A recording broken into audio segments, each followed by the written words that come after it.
The night my daughter was slapped was the night I stopped obeying. For most of his life, David Whitmore had been a quiet man. He was the kind of son his parents were proud to describe to others. Obedient, respectful, careful with his words. He didn't argue. He didn't raise his voice. When his parents spoke, David listened, even when it hurt.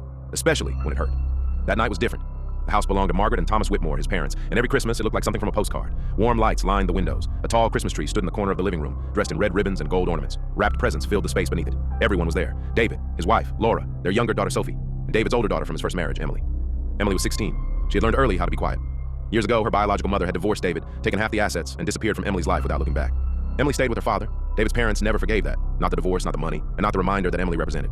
To them, Emily wasn't really family. They never said it out loud, but they never had to. Laura treated Emily and Sophie the same. David did too. But Margaret and Thomas made their preferences clear in 100 small ways. Different tones, different expectations, different silences. That Christmas dinner was no exception.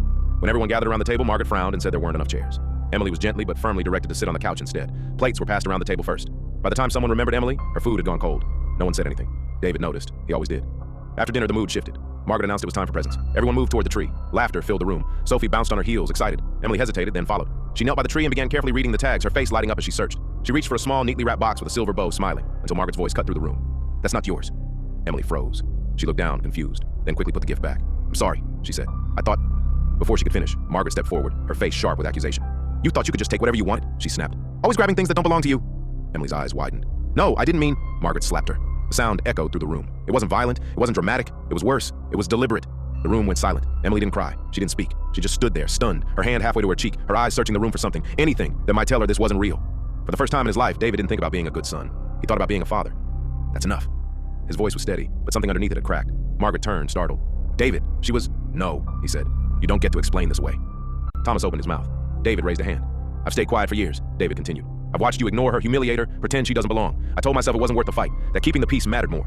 He looked at Emily, then at Sophie, who was clinging to Laura's hand.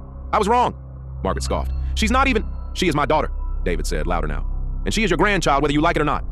His voice shook, not with fear, but with anger held back too long. "You will not see either of my children again," he said, "until you apologize. Not just to Emily, but for everything. And until you are capable of treating both of them the same." Laura stepped beside him. Emily stood between them, trembling. "We're leaving," David said. They walked out into the cold night, the glow of the Christmas tree still visible through the window. Inside, Margaret sat down heavily. Thomas said nothing. The phone call started the next day. Voicemails, text messages. David didn't respond. On New Year's Eve, there was a knock at the door. Margaret and Thomas stood outside, older somehow than they had been a week earlier. In Margaret's hands were two identical gift bags. "I was wrong," Margaret said quietly. Emily watched from behind Laura. "We were wrong," Thomas added. "About everything." There were tears. Apologies that didn't try to justify themselves, conversations that were long overdue. Emily opened her gift slowly. It was the same as Sophie's, not because of the price, but because of the intention.